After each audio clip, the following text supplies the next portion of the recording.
Varahi silks వారి grand festive celebrations పొందండి 10,000 రూపాయలు ఆపై కొనుగోలుపై బంగారు నాణెం ఉచితంగా.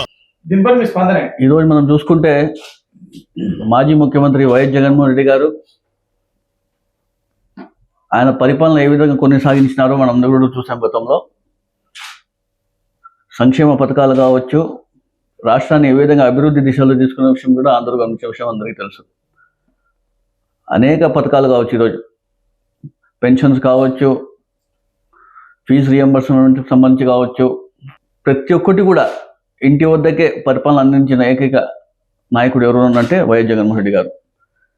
సచివాలయ వ్యవస్థ తీసుకొచ్చి దేశ చరిత్రలోనే ఎక్కడ లేని విధంగా పరిపాలన అందించారు. ఇతర రాష్ట్రాల్లో కూడా ఇలాంటి వ్యవస్థ తీసుకొస్తే బాగుంటుందని చెప్పి మొన్న నేను మేయర్స్ కాన్ఫరెన్స్లో ఉన్నప్పుడు అక్కడ కూడా డిస్కషన్ జరిగిన సందర్భాలు కూడా ఎన్నో ఉన్నాయి.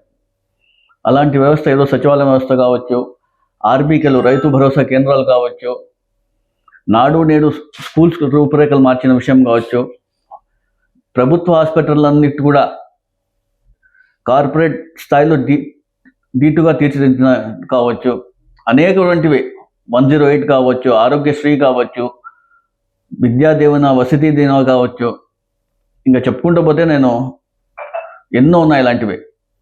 అలాంటి నాయకుడికి రేపు జన్మదిన సందర్భంగా అనంతపురం నగరమే కాదు, రాష్ట్రంలో కాదు, విదేశాల్లో కూడా ఆయనకి కోట్ల మంది అభిమానులు ఉన్నారు.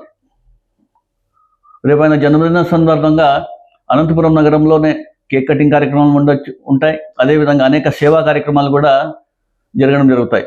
ఇందులో భాగంగా వారి అభిమానులు కొంతమంది ఫ్లెక్సీలు ఏర్పాటు చేసుకుంటే అనంతపురం నగరంలో ఈరోజు కూటమి నాయకులు, అనంతపురం నగరానికి సంబంధించిన కొంతమంది కూటమి నాయకులు జీర్ణించుకోలేక ఆ ఫ్లెక్సీలన్నీ కూడా తొలగిస్తున్నారంటే ఎంత దౌర్భాగ్య పరిస్థితి ఉందో కూడా ఒకసారి అందరూ కూడా గమనించాలి.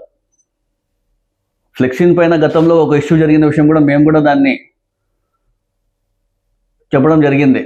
కానీ ఈరోజు మనం చూసుకుంటే లాస్ట్ 3-4 డేస్ ముందు ఎంపీ గారు ఫ్లెక్సీలు ఏర్పాటు చేసుకున్నారు. ఏదో జన్మదిన సందర్భంగా వాళ్ళ అభిమానులు వేసుకుంటారు, దానికి మేము కూడా ఎక్కడ అబ్జెక్షన్ చెప్పలేదు. అదేవిధంగా మొన్నటి రోజున వాజ్పేయి గారి విగ్రహం ఏర్పాటు చేస్తున్నా అని చెప్పేసి అక్కడ కూడా ఫ్లెక్సీలు ఏర్పాటు చేసినారు, మేము కూడా ఎక్కడ అబ్జెక్షన్ చెప్పలేదు. జన్మదిన సందర్భంగా ఒకరోజు చేసుకుంటారు అభిమానులందరూ కూడా, మన తొలగిస్తారని చెప్పేసి కూడా మేము ఎక్కడ కూడా అబ్జెక్షన్ చెప్పకపోవడం కూడా ముందుకు వెళ్ళిన విషయం కూడా మీ అందరూ తెలుసు. నేను ఒకటే చెప్తున్నాను, కూటమి ప్రభుత్వం నాయకులకి ఒకటే చెప్తున్నాను, ఈరోజు మీరందరూ కూడా వేసుకుంటే ఒక న్యాయం, ప్రతిపక్షంలో మేమున్న వారికి, అపోజిషన్లో ఉండే వారికి అందరూ కూడా వేసుకుంటే చట్టం ఇంకో న్యాయంగా ఉంటుంది అని చెప్పేసి కూడా ప్రజలందరూ కూడా ఒకసారి గమనించాలి. అధికారులు కూడా ఈరోజు ఏ విధంగా వీళ్ళు వ్యవహరిస్తున్నారు కూడా ప్రజలందరూ కూడా ఒకసారి గమనించాలి. తొత్తులుగా మారిపోయినారు. తొత్తులుగా కూటమి నాయకులు ఏం చెప్తే అది వారి పని ఏది కరెక్ట్ ఉందో అది చేయకోకుండా తొత్తులుగా మారిపోయి అధికారులందరూ కూడా విధిస్తున్న విషయం కూడా ప్రజలందరూ కూడా ఒకసారి గమనించాలా.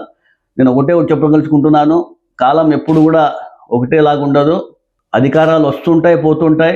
అధికారులు మాత్రం ఏది న్యాయంగా ఉందో, చట్టపరంగా ఉందో అది ముందుకు పోయినట్టుగా ఎన్నిసార్లు చెప్పినా కూడా కూటమి నాయకులకు వీళ్ళందరూ కూడా తొత్తులుగా పనిచేస్తున్న విషయం కూడా ప్రజలు గమనించాలని తెలియజేస్తున్నారు.